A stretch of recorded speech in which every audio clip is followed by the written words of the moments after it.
Metro Louisville is made up of 26 districts. This podcast gives you a chance to connect with your council member and learn about what's going down in your district. Greetings for the latest edition of the Metro Council's District Download podcast. Today's program will be hosted by Councilman Anthony Piagentini, who serves the District 19 as a representative on the Louisville Metro Council. Councilman Piagentini will lead us in a discussion on the Belle of Louisville, its sister vessel, the Mary T. Miller. And so let's get things started. Welcome, Councilman Piagentini. Thanks very much, Steve. Appreciate it. Yeah, so Councilman Piagentini, I represent District 19 on council, also the Republican caucus chair. So glad to be a part of leadership here in the city as far as Metro's council is concerned. I was elected in November of 2018, took office January 2019. So I'm in my second term, actually, or early on, first half of the first year of my second term. My background is generally in healthcare, and my so business side of healthcare is the way I call it. So I've been doing that for 20 plus years, as well as some military experience. I was in the Marine Corps, served there, and deployed to Iraq, and then District 19, as hopefully many know, although it did get redistricted and changed a little bit, kind of covers the central eastern area of the city. So I've got Shelbyville Road is my sort of southern border. I've got most of Middletown. I follow the Snider north to about LaGrange Road. So a lot of, I've got sort of the Shelbyville Road, Middletown corridor. I've got a little bit of industrial going up the highway and Old Henry Road, and then a lot of residential going east of that. So pleasure to be here. Councilman Piagentini, can you explain why you chose the Belle of Louisville for today's podcast and what kind of topics you want to cover today? Yeah, thanks very much. So, it's one of those things that you did this last year, and I was talking to my legislative aide and you, Steve, about what do we want to highlight in the city? And the Belle came up. We're thinking about the different things the city does and the different aspects of that attract people to the city, and things that may not be front and center that we're always talking about, but are incredibly unique characteristics of this city that make it different from any place else.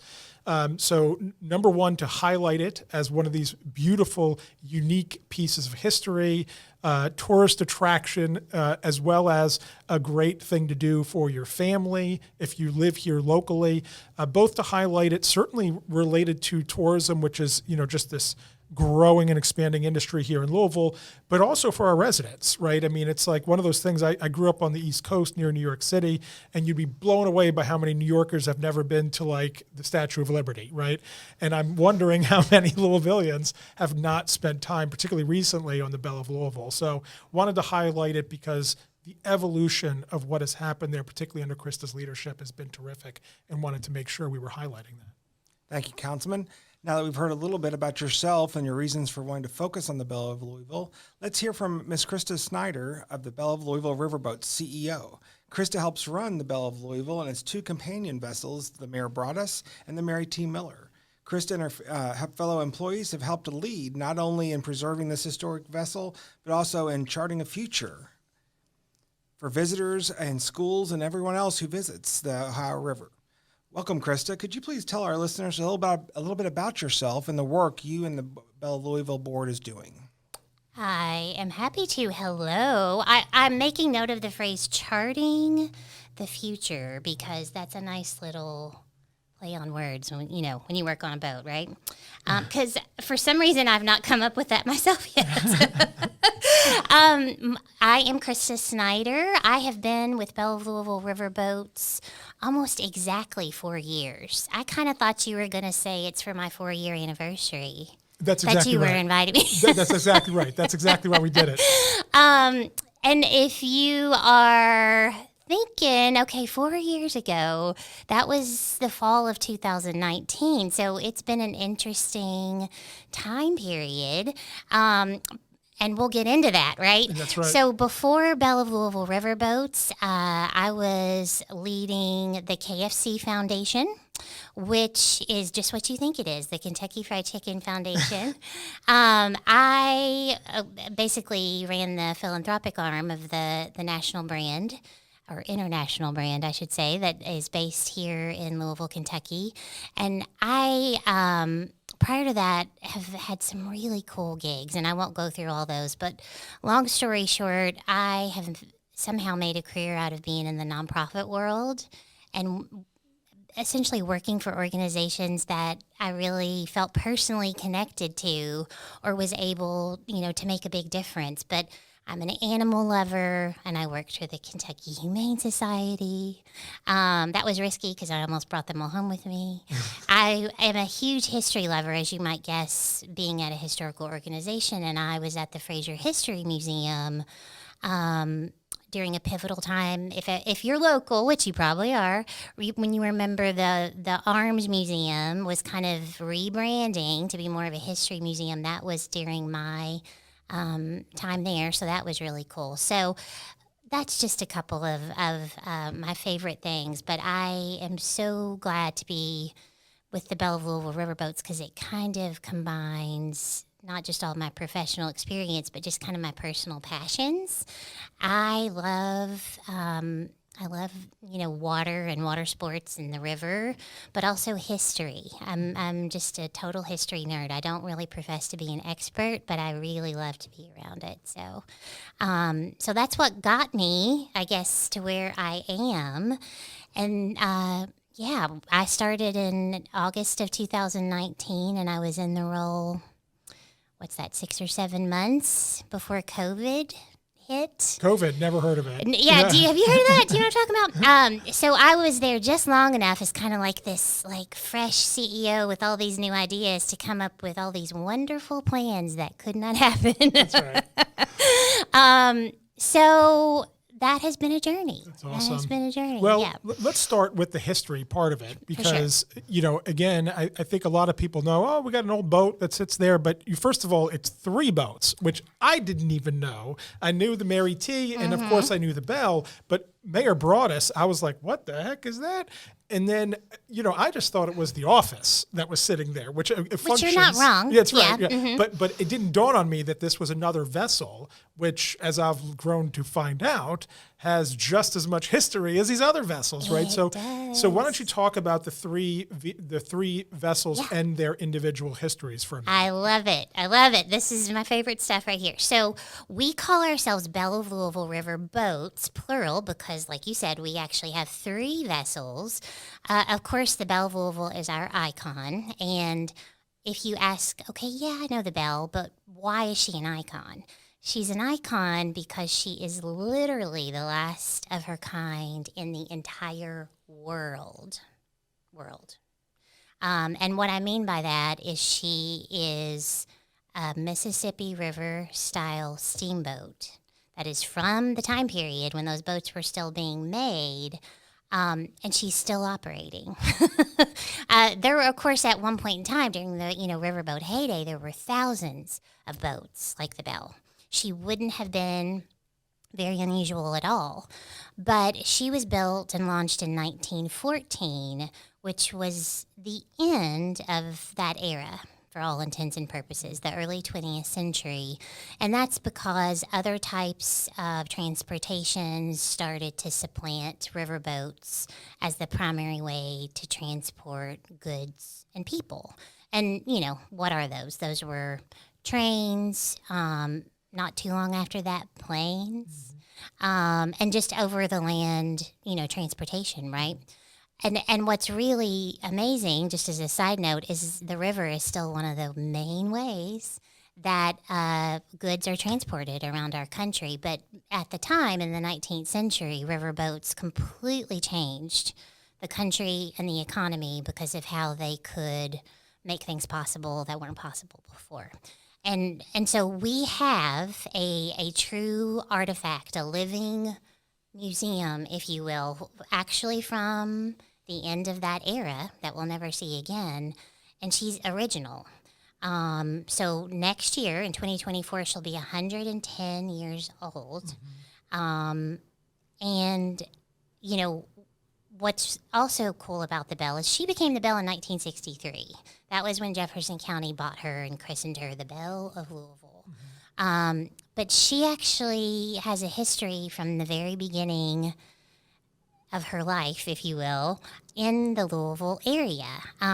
If there are folks who personally remember, or maybe you've heard from grandparents about the amusement park Fountain Ferry that existed. It was in the location that's currently kind of Shawnee Park. The Belle used to take people to Fountain Ferry. Rose Island is another amusement park that was upriver the other way. The Belle ferried people to Rose Island. Okay.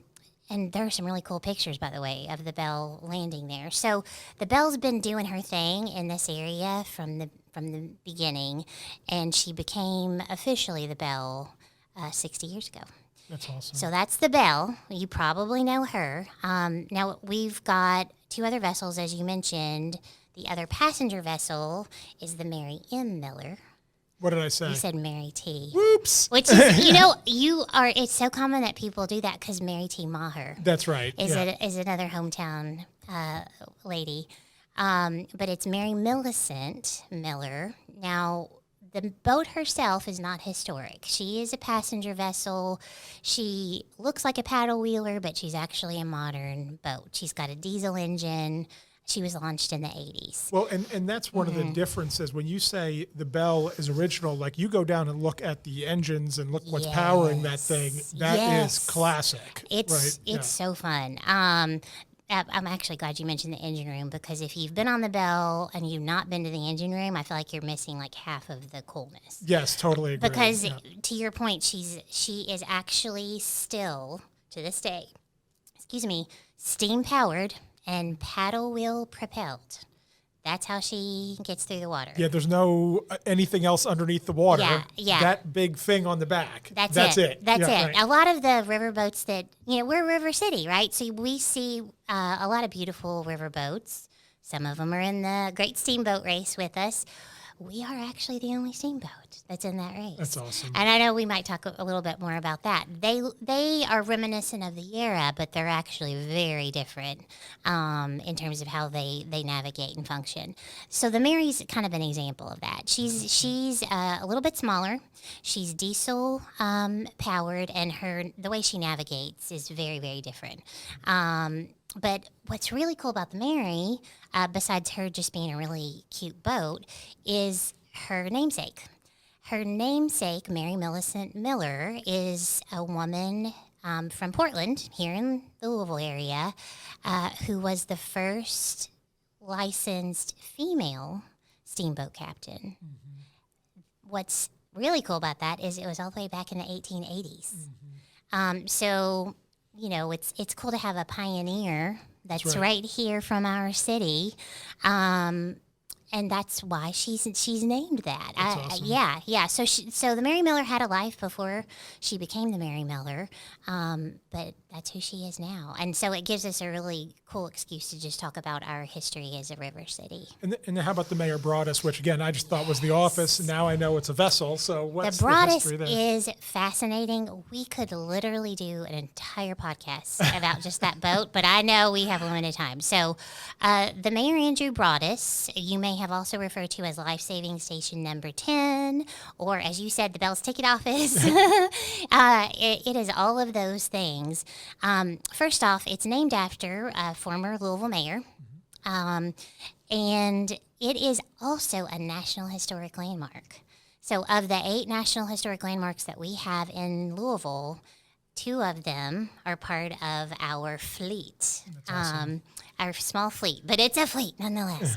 But the Broadus was launched in the 1920s, so not quite, but almost as old as the Belle. And it was originally part of the Life-Saving Service, which is or was the precursor to the United States Coast Guard. And we had it here in our area, actually probably very, very close to where it sits today, because of the series of rapids that most people call the Falls of the Ohio. Mm-hmm. The Falls of the Ohio are the only natural obstruction along the entire Ohio River, which I want to say is 988 miles. Which arguably is the reason Louisville exists. It Absolutely is. I think a lot of people would agree with you. I mean, what else did we exist for but to move goods from boats coming this way to the other side? Right, when, because back in the day, we were, where we are now sitting was considered the West. And as people were expanding and folks were settling across the country, they would have been coming down the Ohio River. And then when they got to the falls, they'd realize, oh crap, I gotta go over these falls.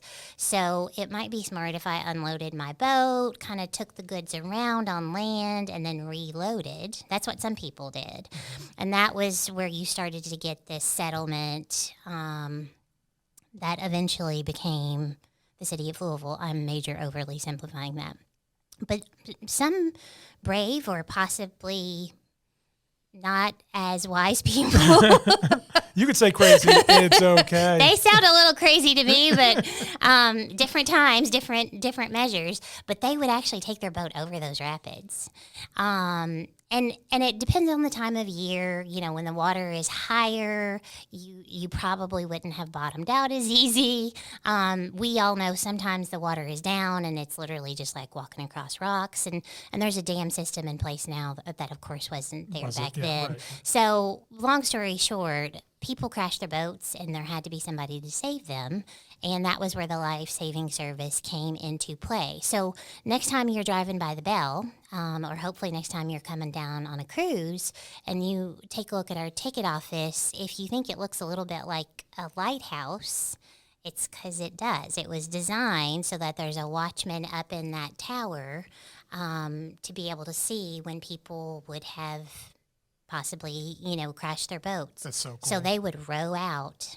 And the boat slips have been filled in today, but you can see where they were. They would actually row out, and pull people out of the water. And there is a vast history behind the life-saving service in this area. The Broadus is actually the third vessel, and the last remaining inland life-saving station in the United States. That's so cool. So there's one more part of the Belle, and that is the calliope. I mean, so when you're boarding or, when you're enjoying the Belle, right, you're hearing this amazing music, and that is an extremely unique instrument. It is unique. So can you talk about that, its history, and as we've now found out, the woman that plays it happens to have a relationship with our host here, Steve Hagg. So, but can you talk about the instrument and the maestro who plays it? Yeah. So I love that you called it amazing music because there are two camps of people when it comes to calliope music. I personally fall into your camp that I think it's so interesting and unique and nostalgic and because you can't hear that just anywhere. It kind of immediately, harkens back to a different time, right? There are some people who don't like it that much because it is very, very loud. Mm-hmm. And the reason it was very loud was actually purposeful. Again, historically, steamboats would often have calliopes on them, or they started to at one point in time, because in the heyday of riverboats, it was all about business and competition, and the calliope would have been advertising. It would have been a way of, and again, if you've heard the calliope, you've heard the calliope. It can be heard from miles around, right? And that's how it was intended to be. It's actually a pipe organ. It's steam powered. It only works when the steam is on the boat, and the organ itself is up on the roof again with the intention of projecting the noise, but you could play that as you're coming into port in a small town, if you could imagine, 100, 200 years ago, and let those people in that town know that you're coming. And if they needed to catch a ride upriver, or they had some goods that they wanted you to sell downriver, whatever, the case may be, that's your way of letting them know. Mm-hmm. If you're docked, it would also be a way of getting attention for your boat. To say, hey, come on aboard, buy your tickets. We call the planks that you walk across when you're boarding the boat a stage, and they've historically always been called that. And it's because during the same time period, performers, literally singers, dancers, actors, would have performed and done all they could to get attention from passerbys to say, come ride our boat. Our boat's the cool one that you want to ride. So it literally was a stage for performers, which is kind of a random but really cool fact. So who's playing it now? So our primary calliope player, the one who's playing it most of the time, if you hear it on a Belle cruise, her name is Martha Gibbs. She's going to be so tickled that we're talking about her. Martha is a superstar. If you haven't met Martha, a good way to introduce yourself to her is to go on our TikTok page.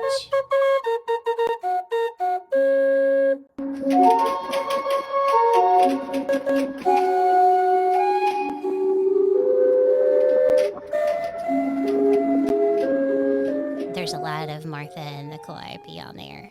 But Steve, I heard she is also your piano teacher? She was as a child, and I graduated in 8th grade, I think, from taking lessons. But I used to take them from her house, and she had a very large basset hound that used to join us. I love it. But we lived just a couple streets away from her. She is a lovely personality, isn't she? Absolutely. She's such a good ambassador for us because she's really passionate about the Calliope. What's this? From you? From all the Belle crew. From all the Belle? Are you gonna run it? Open it. I have a gift here from all the Belle's crew. What in the world could it possibly be? Oh, it's gonna be something. Oh, I love it. We like the sound of that. Yay! I thought maybe they didn't like it because it's so loud. Thank you. Oh, it's got a calliope on the back. Is that not the coolest thing? She understands sort of how unique it is that she's playing on what has to be one of the last steam-powered calliopes in the world, much less on an authentic steamboat.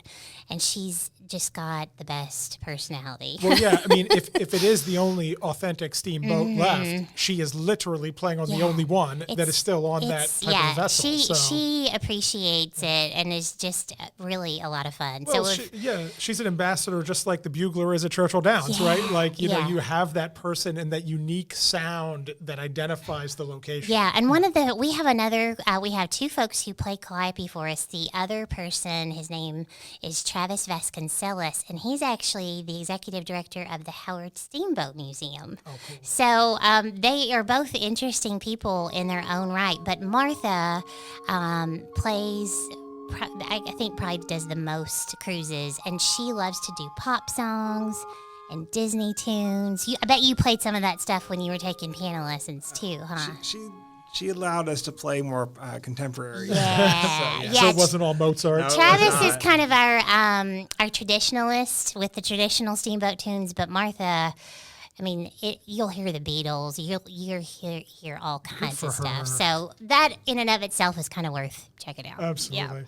So I want to talk a little bit, just a few minutes about the business and how that's evolved. To your point, you take over 4 years ago. Talk about the business model at the time and where it has evolved to today, at least. And then we'll talk about the future in a few minutes. But, I mean, there was a lot of debate at that time. And I remember, I'm early in my council career.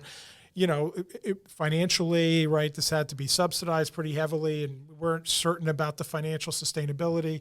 In prior years, going back to the original merger, it had been more financially sustainable. But talk about when you took over and how you've evolved it, particularly through COVID, like, and what's going on now that's so different. Yeah, no, I appreciate that opportunity. So one of the things that I've learned about the Belle is when she was originally purchased by the county back in the 60s, there was a recreation board, and one of the justifications for the purchase, she was a big $34,000, in case you're wondering, at auction in Cincinnati. One of the justifications for that expenditure was that she was intended to be recreation for the citizens of Jefferson County and to help reconnect them to the river. Right? Just this whole idea of us being a river city. Let's exploit the uniqueness of that for our citizens in the best of ways. And there were tons of ideas about what to do with her, making her a dockside museum or a nightclub or a restaurant, all kinds of things. But we kind of jumped right in the 60s with doing just, traditional excursions, taking people for boat rides. And in the 60s, 70s, and 80s, that was very popular, because there wasn't, tons of competition for entertainment back in the day. Starting in the 90s, and ironically, this is when Waterfront Park development started, 90s and early 2000s, the downtown sort of, the movement to kind of re-energize downtown and downtown really starting to liven up again, is when the Belle started to see less engagement, which is a huge missed opportunity in hindsight. Hindsight always tells us things you probably couldn't see at the time. But theoretically, you'd think, oh, well, more people are coming downtown. The river's starting to look better. But for all kinds of reasons, that's not how it happened. They were cruising along looking at the garbage pile that was there before Waterfront Park, and people loved it. So today you have a beautiful scenic view that wasn't there originally. But in the last, I think it was one of those deals where it's a traditional organization and things got comfortable. There, complacency is never coming at things usually with bad intentions, but if you don't have intentionality around improvement or staying relevant, then things just kind of happen, right? And usually that means you're backsliding, numbers and attendance start to decrease. And of course, if that happens, the financial aspect, you're not going to make money. Mm-hmm. So fast forward to now, we were very fortunate to get kind of a new resurgence of support from Metro Council right around the time that COVID was hitting, and we were all sort of realizing the larger implications of it, But what the COVID times, if I can refer to them as that, 2020, 2021 allowed us to do, like a lot of attractions, was be experimental and try a lot of things that we might have not been as comfortable trying if we had not been dealing with COVID repercussions, or frankly, if we had a well-oiled machine and just wanted to keep things going like they'd been going. My mandate was to re-energize and, come up with some more sustainable ways to keep the boats afloat. And can you highlight one or two of them that you're doing now that are new and different? So after, the experimentation and just really getting feedback from all of our constituents and supporters and passengers, we knew we had to reinvent the paddle wheel. Wow, that was cheesy. I went ahead and did that anyway. I like cheesy. But we were doing a lot of things before that were very similar. So if you're a tourist, that probably works for you because you wouldn't know. You came on it that one time and yay, that was great. But if you live here, why would I come back? If you're doing the same thing you were doing before, what's giving me an excuse to come back down there and do something else? So that's been, simply put, the key, is to create a wide variety of offerings to give lots of different kinds of people at different price points and a good excuse, if you need one, to come back on board. And that is both on the Belle, of course, and also on her sister vessel, the Mary Miller. That's awesome. Yeah.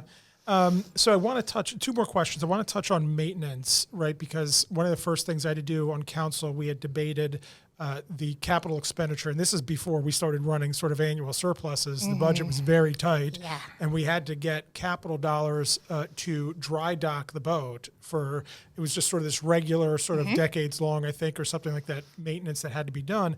But talk about that for a second, and then talk about like, how do you maintain, like, who knows how to maintain a 110-year-old ship, right? That doesn't exist literally anywhere else in the world. So so how do you maintain that on an ongoing basis? That's wise to even ask that, because most people don't think of it that way, and that is part of our challenge. So I was not hired, believe it or not, for my vessel operations expertise. I've learned a lot, but that part of our operation is awesome. We've got a bunch of veterans and a legacy program to, train up the next generation on this really unique vessel that, like you said, you can't go to school to learn how to do it, whether that's fix it or pilot it or whatever. This is a tradition that is handed from generation to generation, as it has been since the beginning. In terms of the maintenance, because we operate 2 passenger vessels, we are mandated by the United States Coast Guard to send those 2 passenger vessels to a shipyard every 5 years, and they go into what's called a dry dock, which is just what it sounds. They pull them up out of the water to inspect the hull. And that's a safety thing that the Coast Guard says, if you're hauling people around, you need to do this. And if we don't do it, they won't let us operate. So that is an ongoing requirement for both boats every 5 years. The Belle dry dock, the last one that you're thinking about, was a more sizable project because she just had some bigger things that needed to be done, I think the biggest takeaway in terms of how we are shifting the operation is we're trying to go from being very reactionary to being more proactive and planful. And that is with regard to marketing and engaging new audiences, but it absolutely has to do with maintenance and stewardship of our vessels. We have 2 historic vessels that are very unique, and we take that responsibility very seriously. So in order to maintain them, my view is we need to not wait for something to break, which unfortunately for a long time was kind of the tough situation they were in. Is let's try to flip it around just like we would with a home or a car. Be more proactive about the type of maintenance you're doing, so that in the long run, you may actually spend less money on those things. Yeah. So just to wrap it up, this perfect segue into sort of wrap up here. So what is the future, right? What can we hope to see next with the Belle of Louisville and our fleet here in the Mary Ann? We have some big plans. First and foremost, if you've been on the Mary Miller, she's going to look different in the future. Part of the investment the city made, as you know, this year was to not only just send her to her required dry dock, but we're going to redesign her interior to keep her looking good and in great shape. She was launched in the 80s, and she looks like the 80s. Like the 80s. And what's really cool about the Mary is she actually turns a profit. Nice. On her own, that helps, subsidize the cost of these other 2 historic vessels that are not as efficient. So that's a definitely money well spent. So that's number 1 on the Mary. She's gonna be so gorgeous. In terms of programs and sort of bigger picture, we are expanding education drastically. Awesome. And this is both in regard to school programs and public programs. That's an investment that we are making. And in fact, we added a position, I think it's really the first net position that's been added, believe it or not, in the last 4 years, that is someone with a really great history and education background that's going to help us take what we've started in the last few years and take it to the next level. And then we have some other big plans about the wharf and where the fleet can live that I can tell you on the next episode. That sounds great. That sounds great. And I think I just want to also say one of the things I know you implemented recently is you can be a member, right? It's not just buying a ticket, but you can be a member. Yes, so thank you so much. I brought this literally to remind myself and I forgot. So we do have a new program launched this year. It's called an annual pass, and it is probably a little bit too good of a deal. But take advantage of it now before we change it. It's $100 and you get unlimited what we call leisure passes, which is basically any ticket that does not include a meal. Right. So, and this can be used for up to 4 people in a household. So if you've got, a couple of children, whoever's in your household, if you take a couple of rides without having this, you're going to spend $100. This is the deal of a lifetime, and dare I say, it also includes unlimited popcorn. Ooh, which is my personal favorite benefit. Now we're talking. Now we're talking.